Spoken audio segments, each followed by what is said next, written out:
Welcome to my very first Lost.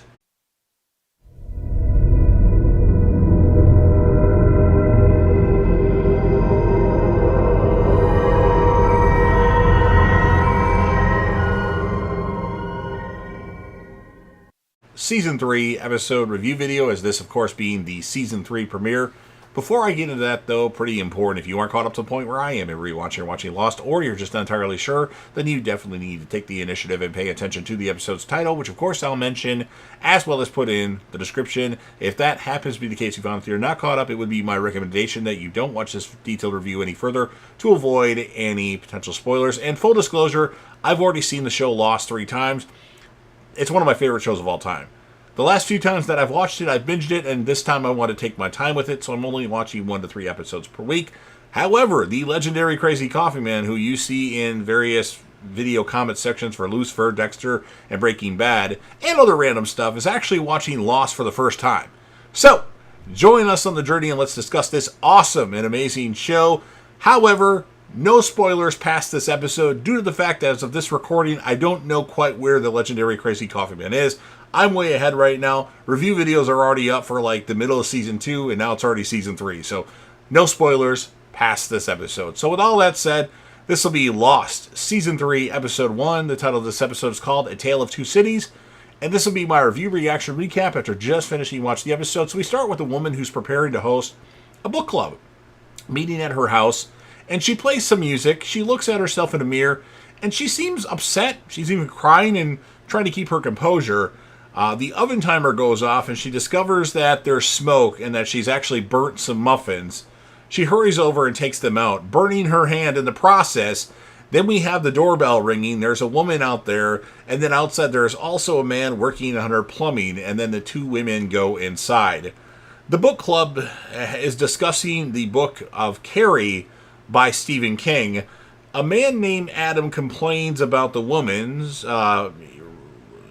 who now is identified as Juliet, one of my favorite characters on Lost, her choice of this book, and remarks that Ben wouldn't read it, even in the bathroom.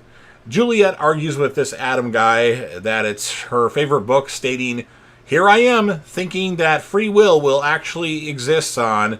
She's interrupted by rumbling like an earthquake, shaking the house. Everyone quickly gets into the doorways.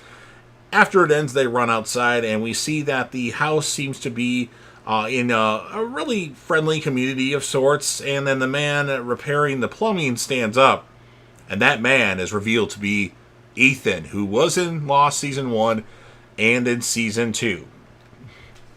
The man who claimed to be Henry Gale exits another house nearby, troubled. While everyone else is looking around, he looks up. The other people follow his gaze and see the mid-air breakup and crash of Oceanic Flight 815, the tail going off in one direction, the fuselage in another direction. The fake Henry Gale tells Ethan, Rom, and Goodwin to each go to one of the crash sites, that Goodwin can make the shore in an hour. They are both instructed to act as survivors in shock. They must come up with an adequate story if they are asked, but stay quiet if they aren't. He tells them, listen, learn, don't get involved. They also must provide him with a list in 3 days. They both run, and then the fake Henry now comes closer to Juliet, who is still holding the book. So I guess I'm out of the book club in reference to a past event. While a white dove flies away from the community of houses in a clearing in the jungle in what may be an ancient caldera, the center of the houses are situated near the center of the island. Then we have our flashback, sipping his coffee from a distance while in the car. Jack watches his wife Sarah as she plays with her young pupils at kindergarten. He notices her joke with a man there and frowns as Sarah whispers something into his ear, causing the unknown man to laugh.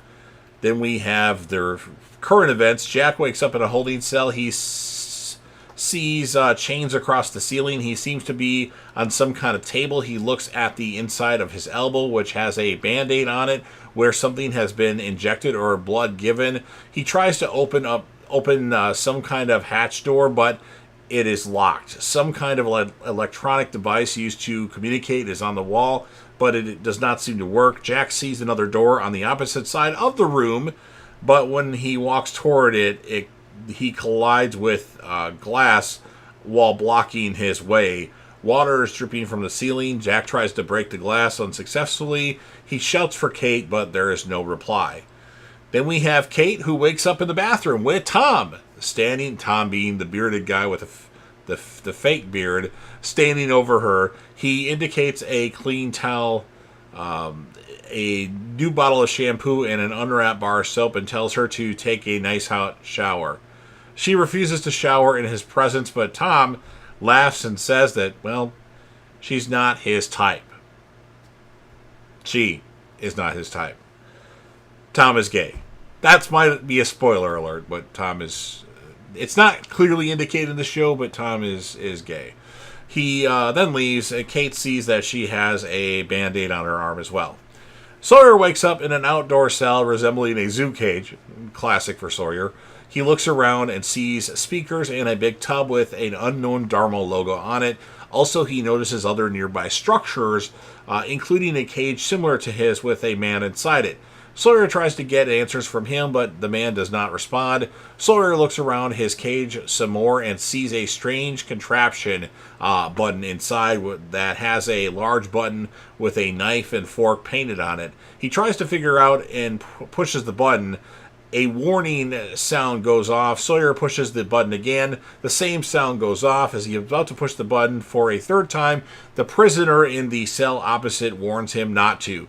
Sawyer, of course, being Sawyer, pushes the button anyway, and he receives a painful electric shock. In his cell, Jack notices a security camera. He begins struggling with some chains hanging from the ceiling, but then Juliet walks into the room on the other side of the glass, telling him to stop. She knows his name, and she introduces herself as Juliet. Again, one of my favorite characters on Lost. Not my favorite. I couldn't wait for Juliet to come. I've been keeping my mouth shut now. Juliet has finally arrived. Later, Jack arrives at a divorce. This is back to our flashback. At a divorce meeting in the waiting room, he tries to spark conversation with Sarah, but she seems more interested in initiating the proceedings and talking to her than talking to her ex. Jack fires his lawyer. He attempts to reconcile. His attempts to reconcile are also quickly interrupted as Sarah's phone rings, and Jack overhears her laughing to the person on the other end. Jack asks her what his name is, and a question we gather he has asked her many times since their separation. Jack tells Sarah that she can have whatever she wants in the divorce, but he has a right to know the name of the man who is with his wife. Instead of answering, Sarah just walks out. Then Jack continues to tug on his chains. He becomes angry as he wants to know where his friends are. She says she will tell him as soon as he lets go of the chains, but he does not believe her and continues working the chains. Kate takes a shower. Tom doesn't watch. When she emerges, she finds that someone has taken her clothes and left her a dress instead. She puts on the dress reluctantly. Tom and the three others bring her to a beach where Henry is waiting at a covered table with chairs, freshly cooked food, utensils, and coffee with a pair of handcuffs on the side. He tells her to handcuff herself or she gets no coffee. We know what Kate is. Kate is she doesn't fuck around, so he needs to protect himself. And she asks, what did you do with Sawyer and Jack?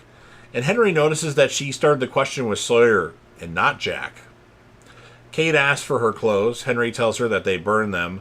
When she asks why he's doing all this, Henry responds that he gave her a dress to make her feel like a lady, fresh food to make her feel at home, allowed her a view of the beach because her friends are seeing the same beach, and utensils to make her feel civilized. He tells Kate that he gave all those things to her so she'll have something to hold on to because the next 2 weeks will be very unpleasant. Back to our flashback, Jack is trying to track down the man by phoning each of Sarah's contacts under the pretense that he has found her phone. Christian enters and tells Jack to accept the fact that Sarah has moved on. Jack disregards him and calls the next number that he has on the list. To his surprise, His father's phone begins to ring, asking him why his wife has been calling him. Christian tells him to simply let it go. Jack refuses to listen, shouting for his father to tell him the truth. Christian says that it is because she was afraid for Jack's health. The argument soon gets heated as Jack touches a nerve by calling his father a drunk. Christian storms out of the room, but not before repeating that Jack needs to let it go. Back at Jack's cell, water is still dripping down, and Jack tries to drink it, but it is not drinkable. Static is then heard coming from the communication panel on the wall, then whispers followed by the voice of Jack's father saying, "Let it go." Light suddenly is switched on, and Juliet has food for him with a water bottle with the unidentified line logo on it. Juliet tells Jack that she wants to give him the food, but he must move away from the door. Jack, of course, refuses and tells her that the man on the intercom to stop trying to communicate, but Juliet tells him that the intercom has not worked in years. Jack notices a yellow button behind Juliet and asks what's that for, to which Juliet replies, "For emergencies." When Juliet asks Jack what Jack does in real life, he says he is a repo man. He also lies about his marriage, but when Juliet asks him where his plane came from, Jack tells the truth. Sydney. He also tells her about why he was on the plane. Juliet says to him that he can trust her, but Jack still won't budge, so Juliet leaves, eating the sandwich on her way out. Back in Sawyer's cage, he attempts to puzzle out how the food dispenser works. The other prisoner starts to ask him some questions about the location of the survivors' camp, how long it would take to go there, and the people from the plane. He then picks his lock, causing an alarm to go off, barking, "Subject escape." The man picks Sawyer's lock and tells him to run the opposite way. He does, but Juliet finds him and tasers him in the neck. Sawyer is returned to his cell, and the other prisoner, whose name is Carl, is badly beaten and forced to apologize for asking him to help with his escape. Back at Jack's cell, Juliet convinces him that he needs to eat and drink, as the drugs that they gave him have side effects, including dehydration. Jack asks if she is a doctor, and her reaction seems to confirm this. On our flashback again, Jack is with a patient when he notices Christian's cell phone ringing outside the room. Christian laughs at it as he chats, and Jack seems to suspect that his father has been lying to him after his shift. He stalks Christian to the hotel. Bursting into the room he entered, Jack finds that he is actually in an AA meeting. However, undeterred, he demands Christian's cell phone, but he is asked to take a seat by the team leader. He immediately stands on his guard and starts mocking his father and things in his past. Jack explicitly accuses Christian of sleeping with Sarah. Christian shakes his head in disgust as Jack moves to leave. Christian yet again tells him, "Let it go." This time, Jack retaliates, charging at his father and tackling him to the ground. Jack finally agrees. This is back to our current time. Jack finally agrees to the food, but when Juliet enters with the tray, he attacks her. He removes her taser and drags her out into the hallway. Henry appears, and Jack threatens to kill Juliet if she doesn't open the door. Henry says he might as well kill her because if the door opens, all of them will die anyway. Jack shoves her away and quickly tries to open the hatch door. Henry runs out of another door, closing it on Juliet, now trapped with Jack. Jack opens the first door, which pours water into the hallway. He and Juliet manage to close the door, and Juliet tells Jack to push the yellow button. But when Jack turns, Juliet knocks him out. After some experimentation with the help of a large rock Sawyer found outside the cell, he soon figures out the mechanism that delivers food and water. The water streams out of a pipe into the trough. Kibble falls on the ground, as well as a large fish biscuit with the word Dharma on it. Animal food. As Sawyer drinks the water, Tom puts Kate into the cell that Carl had occupied. He takes off her cuffs. She also has visible cuts from the handcuffs, and Tom remarks, "Cut you up pretty bad, didn't they?" Tom, noticing that Sawyer was able to obtain food, first congratulates him and then mocks him by telling him that the Bears figured it out in 2 hours. Kate is in the cell across from Sawyer and tries to make her feel better by joking around. She seems distraught, so Sawyer asks if she wants something to eat. Kate says yes, so Sawyer throws her a fish biscuit, which she eats rather reluctantly. Jack is back in his cell with, he concludes that it was an aquarium for dolphins and sharks. They are underwater. It is a Dharma station called the Hydra. Jack says that the others are just what's left of them. Juliet replies, that was a long time ago.